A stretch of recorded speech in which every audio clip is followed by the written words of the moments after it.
this whole sort of spectrum of the media ecosystem is really there on Twitter, present and active, whether it's formal organizations. Barack Obama is on Twitter, celebrities are on Twitter, Google and Microsoft and Yahoo are all on Twitter, and then all the way down through semi-public figures and experts and authors and journalists, down to just ordinary people talking to their friends, who have a handful of followers and who are in fact using Twitter for what it was designed for, which was talking about what they're having for lunch, right? Sort of interesting that the vast sort of majority of the usage of Twitter is not at all what it was designed for. It's turned into something far more interesting than that. But what's nice about it is that everyone is there and they're all doing whatever they're doing. And we can observe a lot of that because we have this very nice definition of following someone. And if you think about other kinds of social networks, and particularly online, if you think about Facebook, for example, there are all kinds of reasons why you might be friends with someone on Facebook.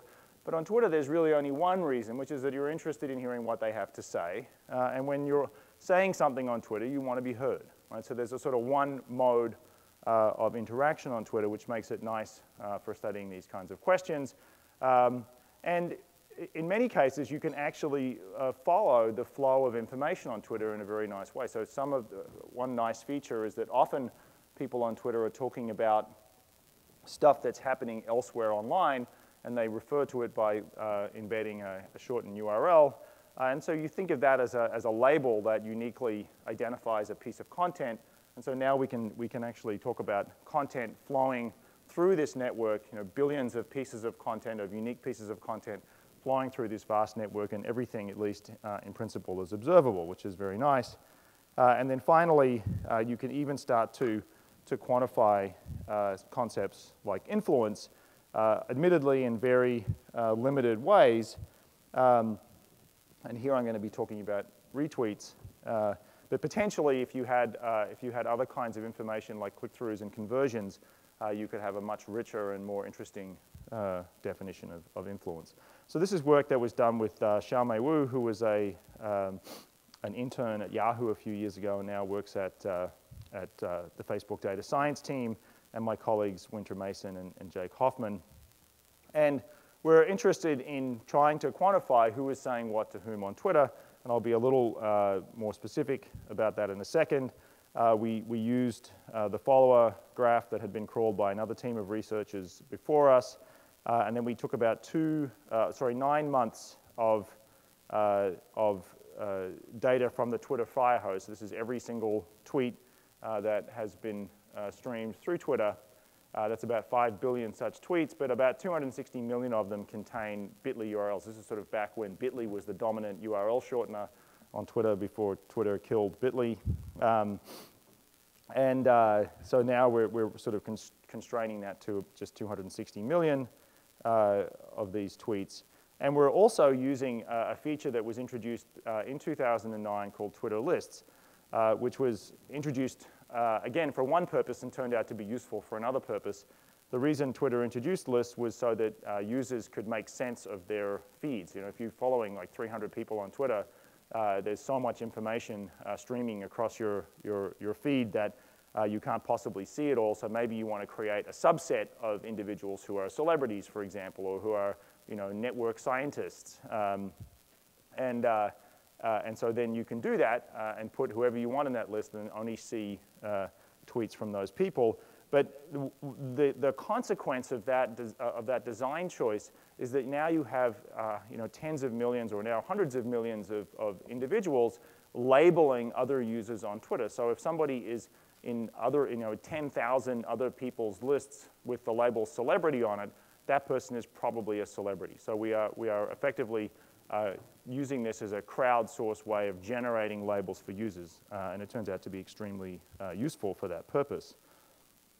So what we're going to do here is focus on 4 classes of what we call elite users. So we're interested in who is listening to celebrities, who is listening to media organizations, who is listening to other kinds of organizations, and who is listening to bloggers, and how are they listening to each other. So I won't go into the details of how we crawl that, but we basically start with a seed of these lists. and then of terms that appear in lists, and then we do a snowball sample and drag in about several 100,000 of these users. And then we rank each of them by the frequency of being listed. So just to do a quick sanity check, you can see that in these 4 different categories here, let's look at celebrities. These are the 5 most listed individuals, the 5 individuals who appear in most people's lists with the word celebrity in the title. And this is Ashton Kutcher, who once upon a time was the most followed person on Twitter. Then Lady Gaga, Ellen DeGeneres, Taylor Swift, and Oprah Winfrey. So you can see that at the top end at least, you're getting exactly the kind of entities that you would expect to get in a list of celebrities, and the same is true of media organizations and bloggers. And actually, this sanity check works way, way down the list, where it continues to apply, even down sort of several thousand deep.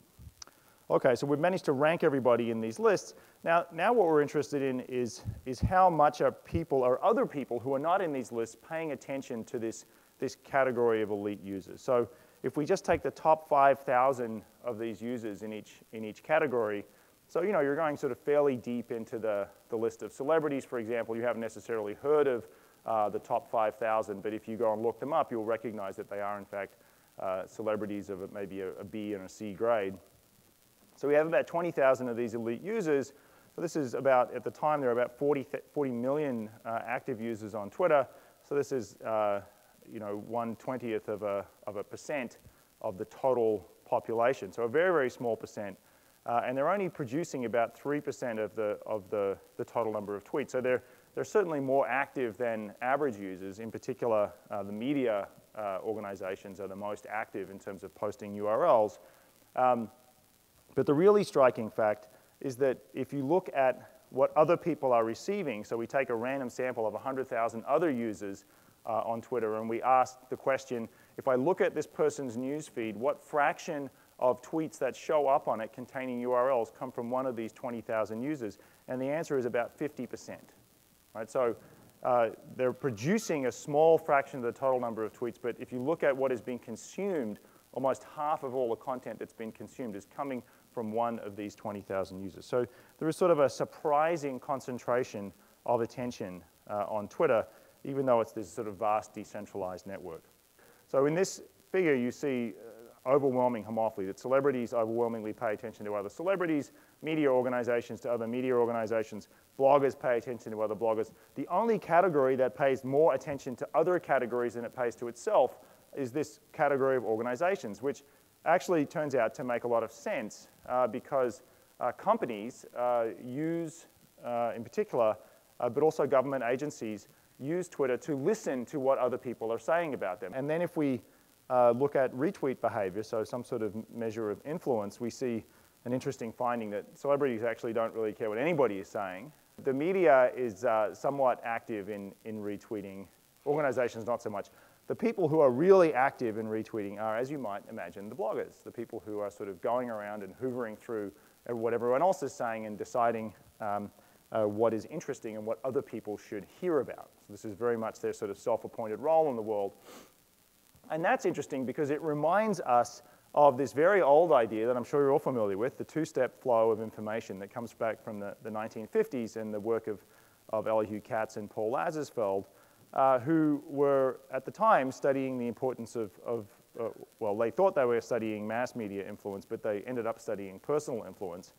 And what they noticed, or the theory that they came up with, is that information that originates from the media doesn't go from the media directly to the masses, but rather passes through this intermediate layer of what they called opinion leaders. So this is a class of people who are very involved in the media, who consume a lot of it, and who are also think of themselves as filters who pass on information that they think is relevant and interesting to their peers. And so they sort of propose this stylized picture of the world, which they call the two-step flow of information.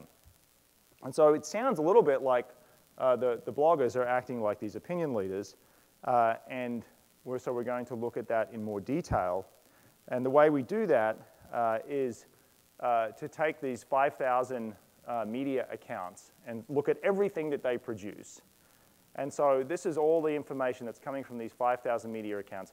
And we look at 1 million random users on Twitter, and we look at all the instances in which a media originating URL shows up on one of these feeds. And then we can ask the question, how did it get there? Did it come directly, or did it come indirectly via someone else, right? And so it turns out that about 46% of this total number of URLs that show up in the random sample actually comes through a two-step flow, not directly. So there's evidence that two-step flows are important in the Twitter sphere. And so now we can actually look at these intermediaries and say, well, do they look like opinion leaders? Do they look like the individuals that Katz and Lazarsfeld theorized about all those years ago? And remember that those opinion leaders were hypothesized to consume more media than average, to be more vocal than average, to have larger networks than average. But they're also not a class apart, right? That opinion leaders also sometimes turn out to be followers. So they themselves are receiving information from two-step flows. And there's no dichotomous characterization here. That what they found is that opinion leadership is something that exists on a continuum. So we can look for all of these attributes in these intermediaries, and we find remarkable support for this opinion leader hypothesis. So this was, very surprising to us because, it's sort of 60 years after Katz and Lazarsfeld proposed this theory. The world has changed dramatically in so many ways, and yet we find, that the framework that they laid out maybe even works better for Twitter than it did in the time when they proposed it, which would be ironic. The other thing that's interesting is that even though we have this perception that attention in the media world has fragmented, and perhaps it has if you compare it to a time when everybody was watching, one of three network TV stations, there is still a surprising concentration, right? When you can listen, when you can pay attention to anyone in the world, people tend to pay attention to the same people. Going back to Katz and Lazarsfeld's work, they were thinking of these opinion leaders as filters, but shortly after they introduced that concept, the idea of the opinion leader was sort of joined up with this related notion of models of diffusion, right? And I think it was probably Everett Rogers who really sort of most clearly articulated this idea that opinion leaders were responsible for the kink in S-shaped diffusion curves, right? So there's this sort of notion that opinion leaders, so they, instead of being just filters of information, are actually like broadcasters of information and are having this multiplier effect, which is something that, if true, is something that you would clearly want to harvest. And so to sort of reframe that more concretely, one can really talk about influences as a prediction exercise. So, of course, it's always possible, and we have many, many stories of thrilling, exciting things that have happened where some new trend has broken out or some new product has unexpectedly taken off. And whenever that happens, we can always go back after the fact and look at what was going on early on in this process. And invariably, there are some people who were associated with it, who were promoting it, who were talking about it. And those people are going to seem to have been influential because they did X and then a lot of other people did X. And it's very easy to tell a causal story about that. But actually, that's not super useful because really what you would like to do is learn from those stories to make predictions about the future. That if those stories are going to be useful to you, you have to be able to learn something about those influences that you can then take as an identification tool and go and find them to help you with the next thing that you want to do. And so there's very little evidence that anyone can really do that. And so once again, we can start to look at that more quantitatively on Twitter, where we have a huge number of these cascades happening. And we can start to make predictions. And this is a separate study done with Eitan Bakshi, who's also was an intern of mine at Yahoo a few years ago and is also at the Facebook data science team now. So this is, was actually work that was done earlier using 2 months worth of data on Twitter, where we have about 74 million cascades, things that where someone has introduced a piece of content and then it's been retweeted by some number of other people. So we call that structure a cascade. We have about 1.6 million distinct individuals who are triggering these cascades, so we call them seeds. And we want to be able to predict, how influential are these individuals? If I introduce some new content into Twitter, what's going to happen? Am I the kind of person who can get other people to retweet it, or am I not? And can we predict that? And can we predict it in terms of pretty much everything that we can measure, how many followers I have, how many people I'm following, whether these ties are reciprocated, how much I tweet when I joined. And we can even look at some content attributes to see if certain types of content are predictably more likely to spread than others. So just sort of a quick aside, what you realize when you study these sorts of things is that everything is being dominated by one fact, which is that nothing really spreads, right?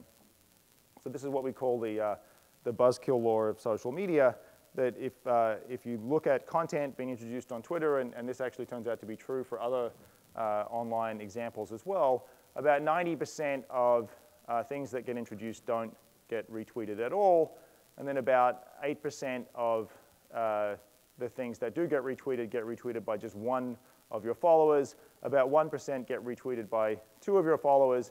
And what's interesting is not just that these events, these large events are rare, but that they don't constitute much of the mass of the distribution. So to put it another way, if I had a really, really dumb model of diffusion that just said 90% of the time this happens, 8% of the time this happens, 1% of the time this happens, and 1% of the time something else happens, I would be able to account for 99% of all the adoptions that I ever see. Right? So this is a very, very simple model. When we talk later about prediction, you have to remember that this is really what's dominating everything else. Okay. Nevertheless, you can sort of convince yourself that you ought to be able to make some predictions because if you look at different types of content, you see that there are meaningful differences in terms of how things spread. If you ask people to rate content that's spreading on Twitter, they will rate some things as more interesting than others. And if you look at how the average cascade size for those things, sure enough, they spread more. So there's definitely signals in there that would make you think that you can predict which things are going to spread and which things are not. But actually, it turns out that only 2 features matter. If you know something about how successful an individual has been in the past, that turns out to be very informative. And if you know how many followers they have, you get a small additional boost in prediction.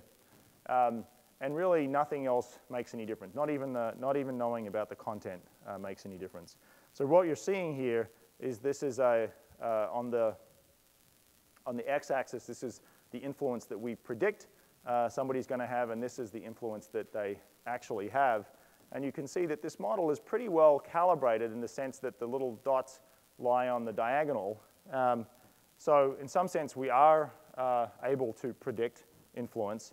So on average, we can do a pretty good job. But you'll also note that these error bars are quite large. And so in fact, we can only account for about 1/3 of the variance. Right? So there's a lot of randomness. So this is sort of a result that comes up over and over again when it comes to predicting things online or I think even offline in the social world, that we want to, we say we'd like to be able to predict things, and often when we talk about prediction, we have this kind of Newtonian mechanics idea of prediction, which is like, well, I can predict the return of Halley's Comet with near certainty, decades in advance.